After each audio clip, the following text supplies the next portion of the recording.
When you hear the phrase soft as steel, what do you think of? While the word steel might conjure up images such as massive high rise buildings, where does the soft part come in? And what exactly does this mean in our work and in our lives? Welcome to the Soft as Steel podcast with your host, Dennis Duran, featuring engaging conversations with a wide range of industry leaders around soft skills, how we practice love, inclusion, social justice, and compassionate leadership that's everlasting in the workplace. And now, here's Dennis Duran. My guest today is John Posilicco, PhD, MAPM, PMP. I need to pause right there because I know what two of those are, but I'm not sure what the one in the middle is. I'm guessing a master's in project management. Is that? It's actually a member of the Association for Project Management, which is a project management association here in the United Kingdom. See, now this has already been a different interview because I'm talking to the guest before I finish introducing him. So let's get back to this. He's joining us from the United Kingdom, where he's a senior lecturer at the Birmingham City University School of Engineering and the Built Environment in Birmingham, England. He made the move to Birmingham from Ferris State University in Big Rapids, Michigan in the fall of 2020, where he earned a PhD in built environment while lecturing.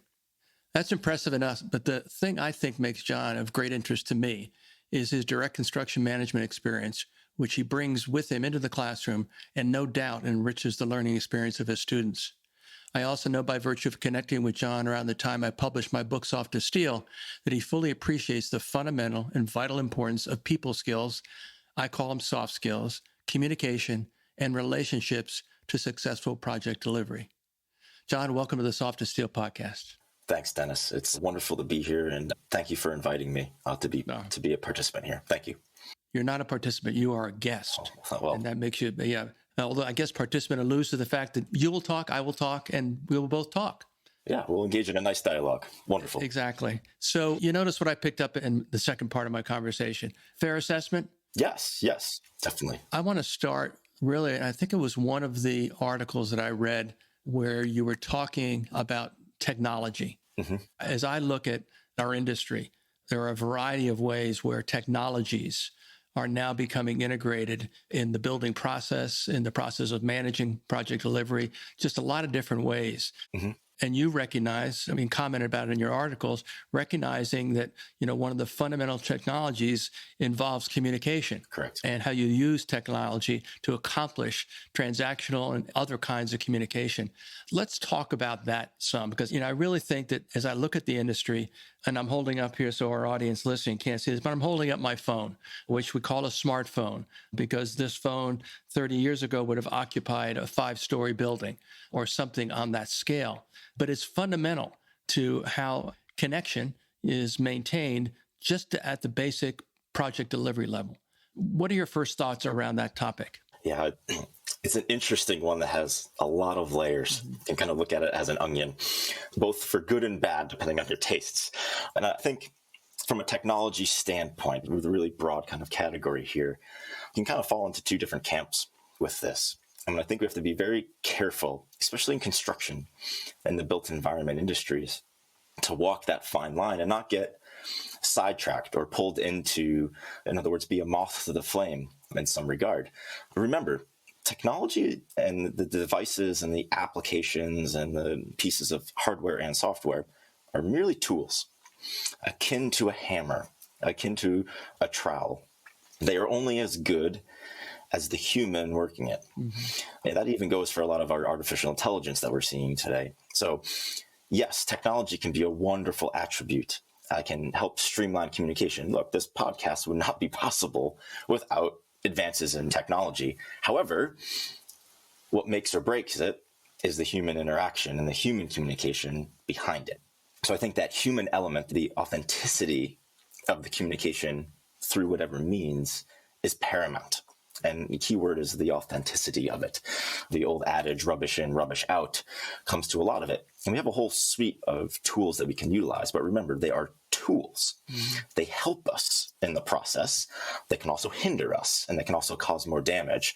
We have to select the correct tool to help support the way and means of how we're communicating, depending on our audience, depending on our message, depending on what we want to achieve with that. Mm-hmm. Yeah. A CEO of a large construction management engineering firm in Seattle, when I visited with him, one concluding thought he had at the end of our conversation, and he's a big believer in the benefit and utilization of technologies, and he's done some. His firm has been leading in a lot of ways the integration of technologies into the building process. But his simple thought was, and I appreciated this. You'll understand when I say it why I appreciate it. His thought was, technology will never replace soft skills. Mm-hmm. Exactly. 100%. What are your thoughts? 100%. Not a truer word. Darn, I wanted more than 100%. I wanted 101%. So what do we mean by that? Yeah, so I think it goes. I mean, we can trace this all the way back to the beginning of our species, and there are other leadership experts that can comment on this, regardless of the discipline. We're social animals, plain and simple. Communication, being in the same room, picking up on literally the smell of each other, picking up on the nonverbal communication, the way things are said, the tone, the inflection. It's hardwired in us as individuals. Technology can help accentuate that, can help us be more effective in our communication, but nothing replaces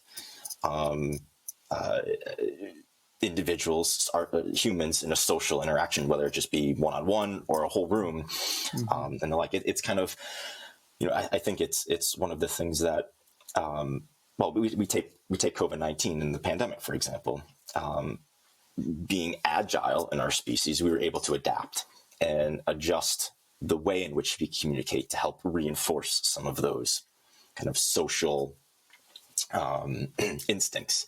Mm-hmm. However, we were able to endure that because we knew there would be an end at some point. This was not the new status quo. This would return somewhat back to quote unquote normal. We didn't know when, but we knew that it would happen at some point. Mm-hmm. And then once we were able to go meet up for a cup of coffee somewhere, we rejoiced because we were getting back to what makes us humans again, is to be able to sit down and go through the whole five senses while we're communicating. The same is true when we're on a construction site.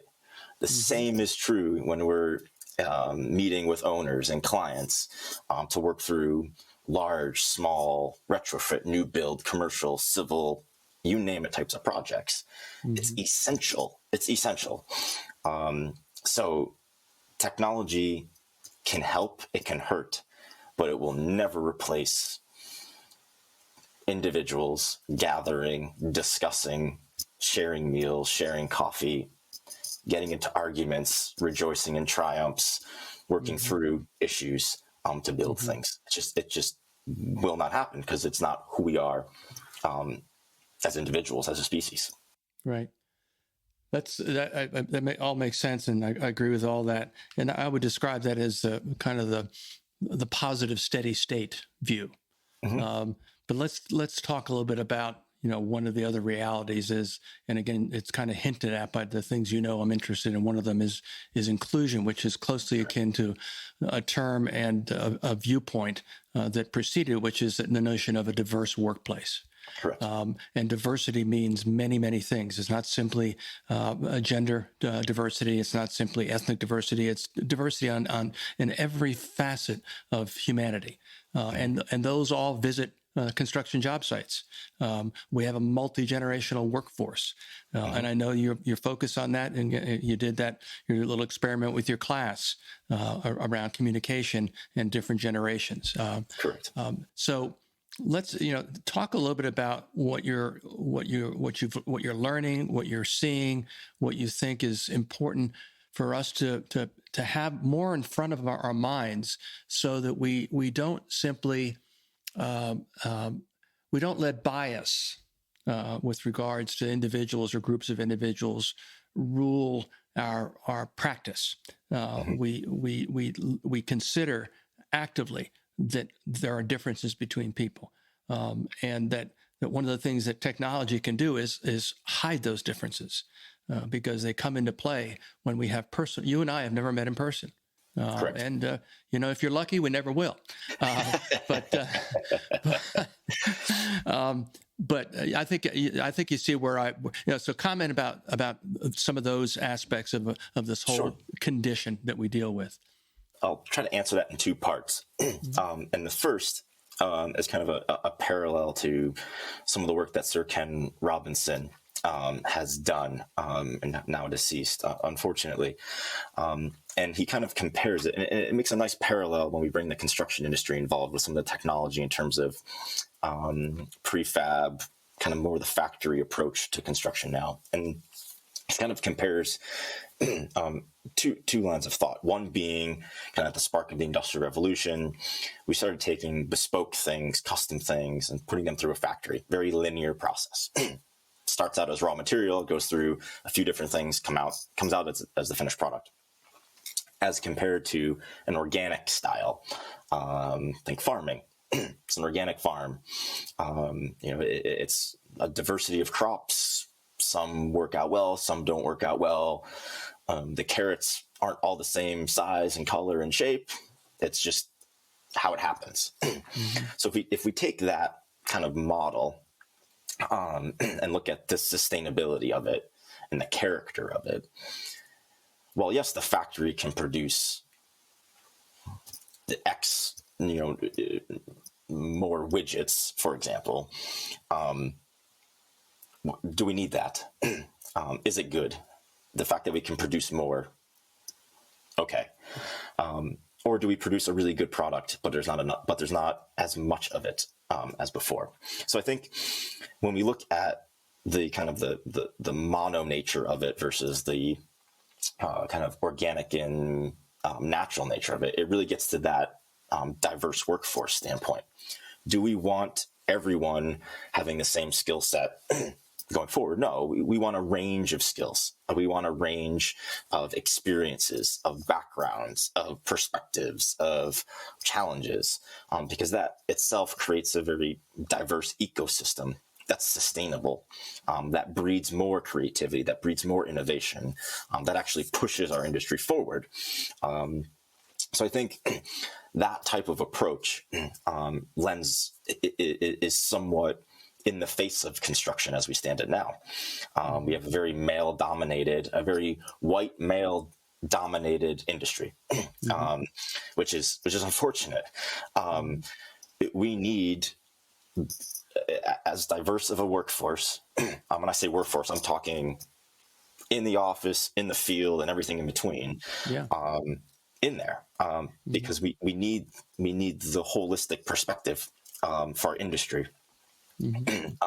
As selfish as it sounds from an industry standpoint, we need that because that's what's going to help advance, promote, and push our industry forward in a positive manner.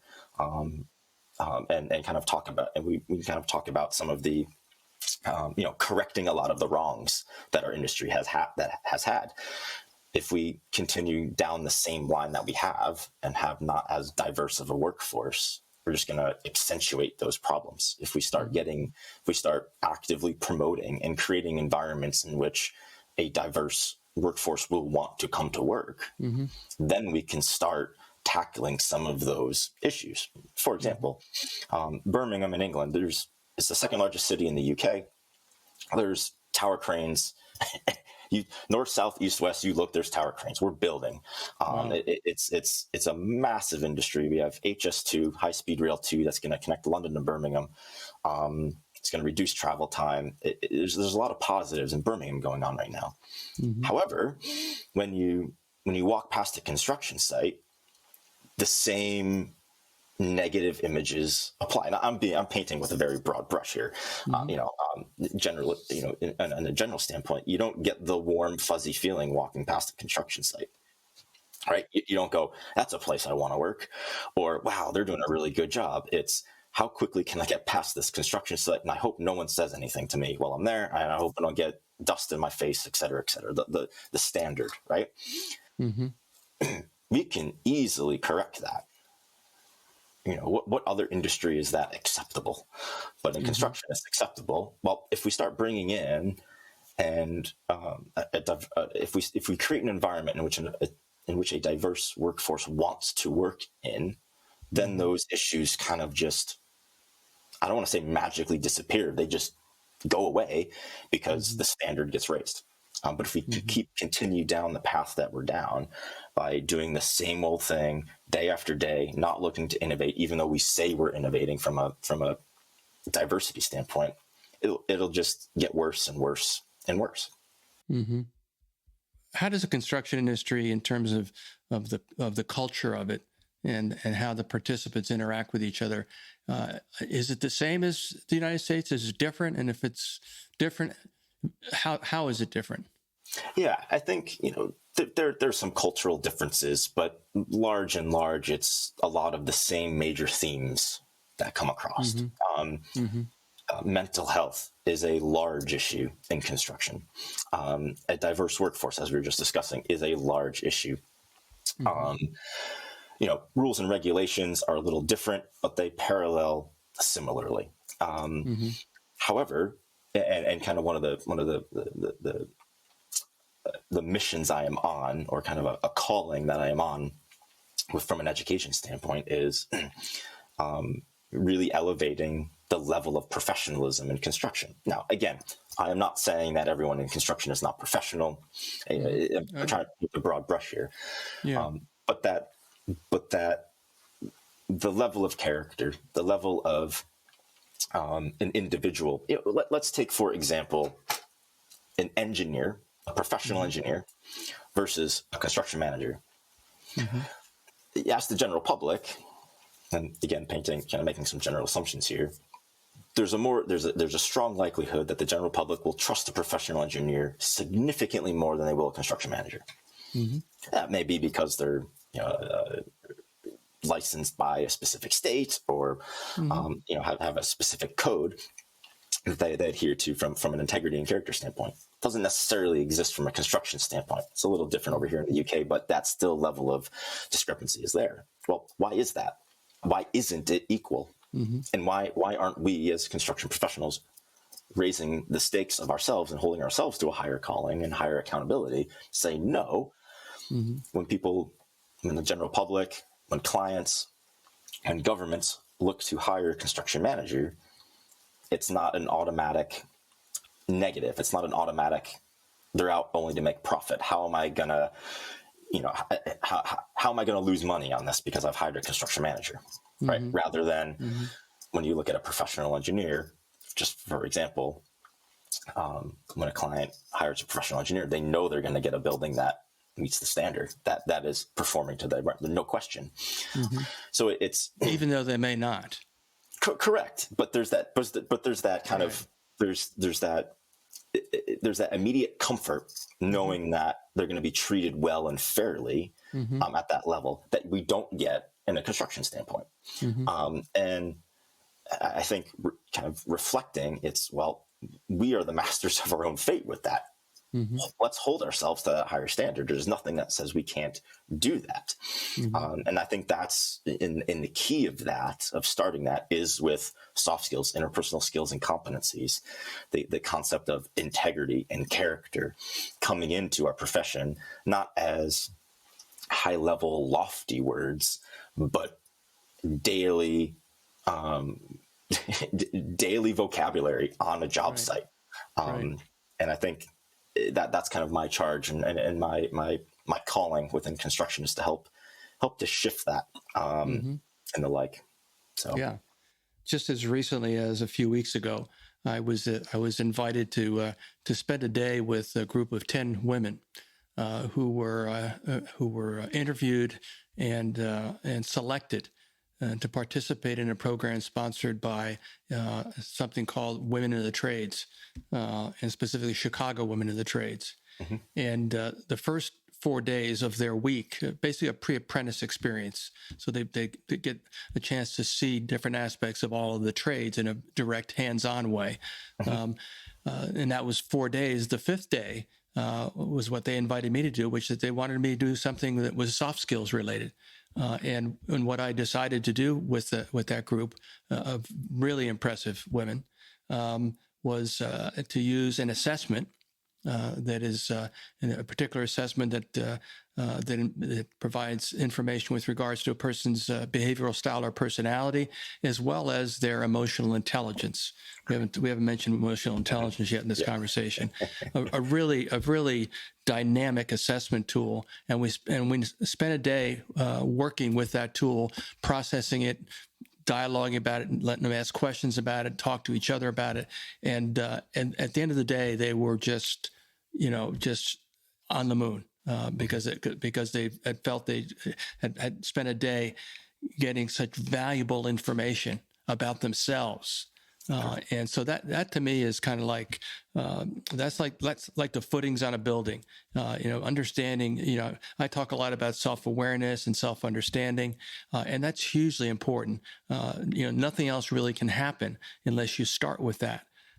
So I mentioned that because, one of the things that I'm looking to see more of, and I'm not seeing it, frankly, is a more visible acknowledgement that understanding contracts and understanding how to do a quantity takeoff of a drawing and a whole range of other skills, how to prepare a change order, how to write a proposal. All those kinds of things are important skills that I consider those to be hard skills. And as you know, I define soft skills not as skills, but as being qualities, behaviors, attributes, manifestation of a person's values. That's, to me, what soft skills are. And there are a range of other people define it differently. But that's where I live. And it speaks to the fact that in trying to take advantage of the opportunity that's present with a multi-generational workforce, with a very diverse workforce, to try to take advantage of the sum of that by weaving a new story or a different story for the construction industry. And I just had the privilege of having a conversation with the executive director of the Canadian Building Trades, and that was one of the important thoughts that he had. He said, we had our conversation about 30 minutes, and at the end of the conversation, as I will with you, I asked him to help us come up with a title for the episode. And his title was "The Construction Industry: A Story Worth Telling." I like that. And it needs to be a different story. It can't be the story that you felt it important to just keep on walking when you go by a construction job site. It has to be a different story, and we are not nearly where we need to be with regards to what is the different story. And the different story are things that I know that you have an interest and appetite and a calling for, and obviously the things that I'm passionate about. Your thoughts? Yeah, one of the things I want to there's a lot to unpack there, but I think one of the things that hopefully the listeners will see a nice connection with, dare I say, a golden thread, was from you said a golden thread. Yeah. From a research standpoint, the majority of the research I have just done was in regard to construction management education. And kind of trying to unpack that and rethink that. And well, just like we're building a building, as you mentioned, we need to start with our foundations. I created a model for construction management education, and it starts with the footings. It starts with the foundation, and it draws a nice parallel. And no surprise here, that footing, proven through primary data, secondary data, qualitative and statistical analysis to the 99th percentile, which is medical grade, on the borderline medical grade validation, were soft skills. Most importantly, leadership, teamwork, communication, listening, understanding. You can kind of lump that in with communication if you want to kind of separate it out. And everything gets built on top of that. And if your leadership skills, if your teamwork skills, if your listening, understanding, communication skills are not up to par, your building will fall. your building will not stand. It'll start to crack. It'll start to crumble. It's one of those things that's hiding in plain sight. This is hopefully a lot of the listeners will go, yeah, I agree with you, John. You got it. Yes. Yes. And I think we need to underscore that principle. And the other interesting parallel to all of this is that when you look at a foundation of a building, you don't really see it. If you're standing out on the road looking at a building, very rarely do you see a foundation. I mean, you may see a little bit. If you know where to look, you can kind of see some of it, but a lot of it's hidden beneath the surface. So it's the hidden stuff that's doing the heavy lifting, and that is soft skills, right? It's the stuff that you don't see at first glance, but you better have it, or else the relationships, the impact that you're trying to have, the building that you're building, the relationships that you're building, et cetera, will start to crumble, and then they will fall down. So I just wanted to kind of draw that interesting parallel, because that's directly aligned with my research and stuff I'm trying to do from an education standpoint to produce that next generation of students coming into the profession. But it just underscores the significance of it. I can't state that enough. It is so important. It's vital. And we need to emphasize that. I mean, there's so much training on how to do Microsoft Excel. There's so much training on how to use Autodesk or whatever insert company technology, brand here.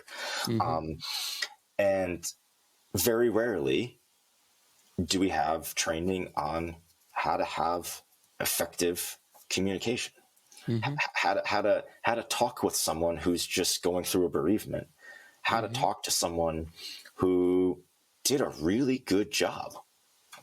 We don't teach that. We can, and we need to, because it's those relationships. It's that communication. It's that human to human connection that starts to build positive cultures in our industry.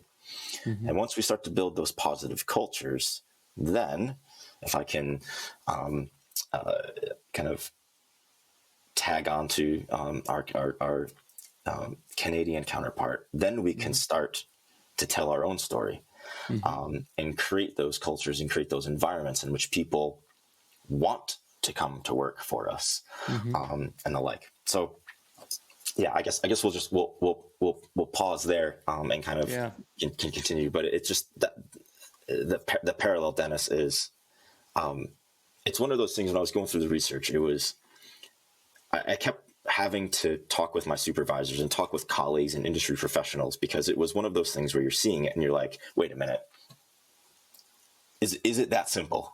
Is it that simple? Right? It's kind of like, I didn't have to do all these crazy things and stand on my head and then come up with this idea. It was like, it was right there. It's like, is it this simple? Is it that simple? International polls. I mean, we're talking 100 people from across the world validating this. Yeah. And it was like, yeah, it is that simple. Yeah. And it's like, okay, here we go. Here we go. And that's both the good news and the bad news. As simple as it is, I think I may have said this, maybe it's a passage in my book, but soft skills are the hardest to learn, because what you're learning is not simply the observable skill itself, which is being able to talk, write, whatever the issue is, but as I've looked at for a long time, as you know, this whole notion of the fact that the way that we first make connections with people, and then the way that we go about building a relationship. And again, you may remember how I came up with the title of my book. My analogy was steel to a building is what soft skills are to relationships. And I believe that's as true today as it was when I first had the thought. And it's pretty simple when you think about it. But what it demands is an ability to use the qualities part, to learn about your qualities, to develop new qualities, and then be able to use your mouth and your actions to communicate who you are to the people that you need to build relationships with. They don't just know that you are the right person because you have a title. They don't just think that you're a really good person because you have a nice smile. You have to convey your qualities, your soft skills to everybody that you meet, both in words and in actions. And when words and actions are in sync, that's, in simple terms, as you know, that defines what integrity is. And it's one of those soft skills that is absolutely essential. It's got to be in the footings. You have to understand what it means to you, and more importantly to others, and what you have to do in order to convey them so they can get to know you and you can get to know them. Correct. And we've talked about this before. Yeah. I think one of the things that I'm seeing, and I think we'll take a negative and turn it into a positive, is that a lot of individuals in the construction industry are gaining promotion quickly. They're moving up the ladder, and they're gaining titles, and they're gaining leadership responsibilities. And within a metric-driven world that we're in, within kind of we need results now type approach, it's in direct conflict to authentic leadership. Mm-hmm. And there's a struggle because we have people in leadership positions. Notice I'm saying people in leadership positions. I'm not saying necessarily leaders. Correct. Who are looking for the end product and the end result as quickly as they can. Mm-hmm. And a lot of the soft skills and interpersonal skills and competencies that feed into leaders of character, it never ends. Once we're committed to that, it never ends. So we're not necessarily looking for an end product. We're looking to continue doing what we're doing with the clear notion that our quote unquote result, we may not see. We may not ever see. It'll happen, and I'm confident that it will, but we may never see it because it takes a lot of hard work. It takes discipline to do it day in and day out when no one's watching, when I'm not being told to do so. It's because I want it that way, because I know it's the level that we as an industry need, and I'm committed to that. It's that discipline of doing it day in and day out when no one's watching because it's the right thing to do. Mm-hmm. That's in the face of what we're seeing with a lot of these people who have been promoted to leadership positions, is they're looking for that quick win. They're looking for the result because their organization's looking for a metric, or it's metric driven. We're not going to get there through that model. It needs to be authentic. It needs to be genuine. It needs to be character based and interpersonally founded to do that. Yeah. And if we get more of that in our industry, then we'll start to see that change, because we have people who truly care about each other and the development of each other and the like. Yeah, and it's a great thought for us to come to an end of our conversation, and that is with a hopeful outlook, which is largely dependent on the younger generations in our workforce. Again, rather than simply label millennials as being poor workers, not loyal, not hardworking, et cetera, which is nothing but a label, which immediately means it's probably wrong, and it is wrong, has been wrong, but trying to help them. And this is through training and education and mentoring and coaching to develop the younger generation so they begin learning about what will make them, as they progress, what will make them someone who is a good leader. Correct. They will be learning those as part of learning how to be a good project manager, how to be a good project engineer, how to be a good scheduler. And as they go forward and move into positions where they have responsibility for others. And I always say, and this is kind of my last sum, I always say to classes that I teach, if you have a responsibility for just one other person, just one that you manage, that you supervise, you also have an opportunity each and every day to demonstrate leadership for that person. Correct. And if that seems a little fundamental, it is, as it needs to be. Yep. John, go ahead, please. Go ahead. You get the last thought. Sorry. No. This is just. Yeah.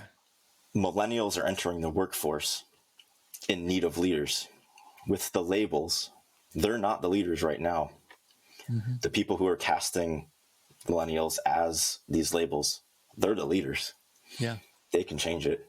Yes. Be the leader that you want the millennials to be. And then you kind of do that all the way down to the generation aspect. We're all in this together. Yeah. Great thought. John, it's been fun. It's been, for me, educational. Always talking to a guy who's got a PhD. I mean, you got to be smart.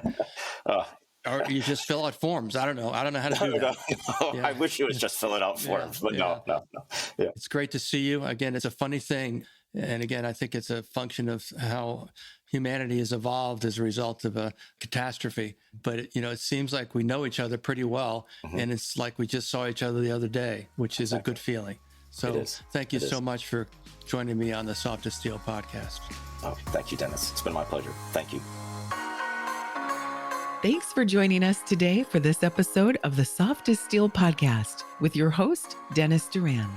Dennis is the author of Soft as Steel and a leading speaker and trainer for organizations across many industries and verticals. To learn more about the work Dennis is doing to activate soft skills in the workplace, contact him at dennisduranspeaking.com. Be sure to check out his book, Soft as Steel, on Amazon or wherever books are sold. You can subscribe to this podcast on iTunes or wherever you'd like to get your podcasts. And please remember to share this episode with your friends, colleagues, and anyone you feel would benefit from the conversation. We'll see you next time on the Soft as Steel podcast with Dennis Duran.